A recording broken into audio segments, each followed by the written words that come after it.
there's an officer in front of me that I've been following since Miller, which is 56th Street, when he got onto the Palmetto.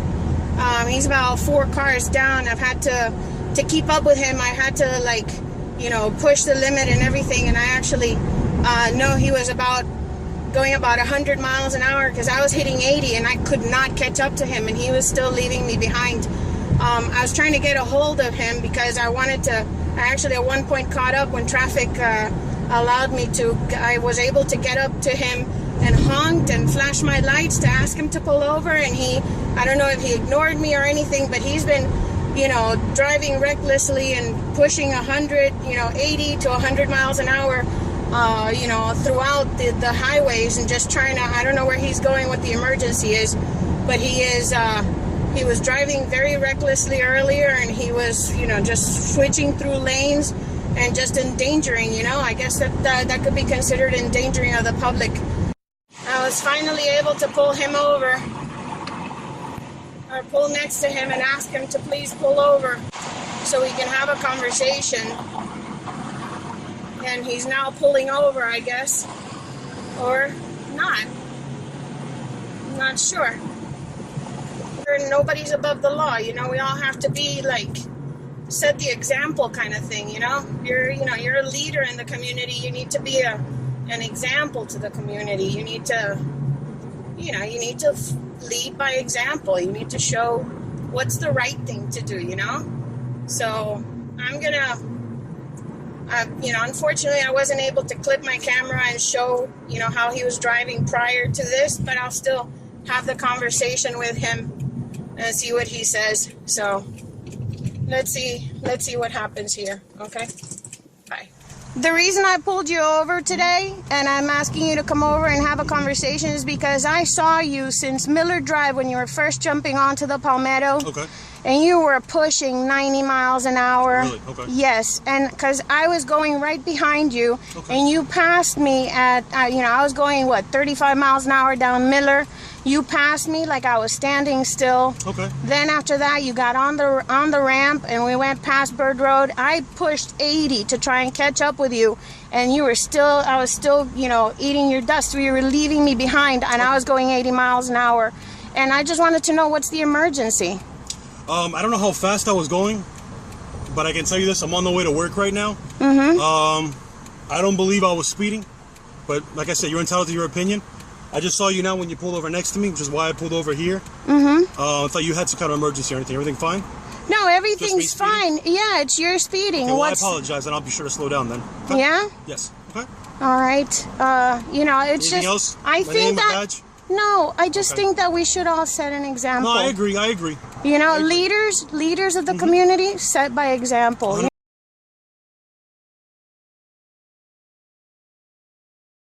Miami Police Union Chief Javier Ortiz reprimanded by Internal Affairs for doxing woman. The Miami Police Union president who retaliated against a woman earlier this year for pulling over a cop for speeding was reprimanded by Internal Affairs last week. Miami Police Lieutenant Javier Ortiz, president of the Miami Fraternal Order of Police, was reprimanded for discourtesy and improper procedure, according to the Internal Affairs report completed on December 15. When contacted for comment Tuesday afternoon, Ortiz said he was not even aware of the decision but provided the following statement: "The woman is a danger to my members and law enforcement as a whole. No regrets. She's an officer safety risk pulling over a vehicle on the side of I-95. I'm in the process of appealing my write-up as a violation of my First Amendment rights. A reprimand generally just means a letter will go into his file." Facebook tweeted it mailed. The Miami Police Union president who retaliated against a woman earlier this year for pulling over a cop for speeding was reprimanded by Internal Affairs last week. Miami Police Lieutenant Javier Ortiz, president of the Miami Fraternal Order of Police, was reprimanded for discourtesy and improper procedure, according to the Internal Affairs report completed on December 15. When contacted for comment Tuesday afternoon, Ortiz said he was not even aware of the decision but provided the following statement: "The woman is a danger to my members and law enforcement as a whole. No regrets. She's an officer safety risk pulling over a vehicle on the side of I-95. I'm in the process of appealing my write-up as a violation of my First Amendment rights. A reprimand generally just means a letter will go into his file. It all started on January 29 when Claudia Castillo spotted Miami-Dade police officer Daniel Fontecchiela driving at a high rate of speed, so she began following him while recording with her phone. After several miles of following him on the Miami Expressway, he pulled over and walked back to her car, inquiring if she needed help. She told him he was speeding and he apologized and went on his way. She then posted the video on Facebook, which was then picked up by PINAC where it went hugely viral. Ortiz, who is very outspoken on social media, especially about cases that do not even involve his department, took it upon himself to post the woman's phone number on his Facebook page in retaliation for her having pulled over the cop, even though he works for a different agency and is represented by a different police union. Castillo said she ended up receiving tons of calls from anonymous numbers, many of them making threats. They say, "Be careful what you do. You better watch your back. Be careful how you proceed. You better drive very carefully," she told Photography is Not a Crime in an interview earlier this year. He also created memes from photos he obtained through her Facebook page, including one showing her driving a boat with a beer in her hand, accusing her of breaking the law. Facebook ended up removing the posts on the basis that they violated the company's terms of services. Castillo stated the following in a Facebook message to Photography is Not a Crime. Public perception of the abuse of power by police will not change until the departments begin to take action on behalf of the concerns of its citizens.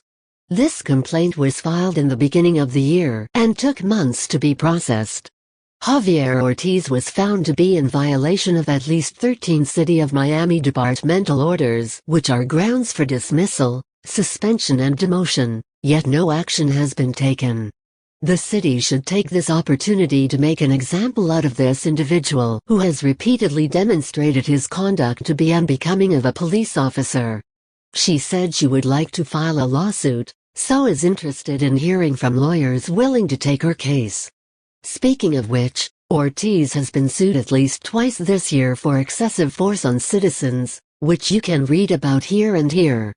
PINAC Executive Director Grant Stern contributed to this report.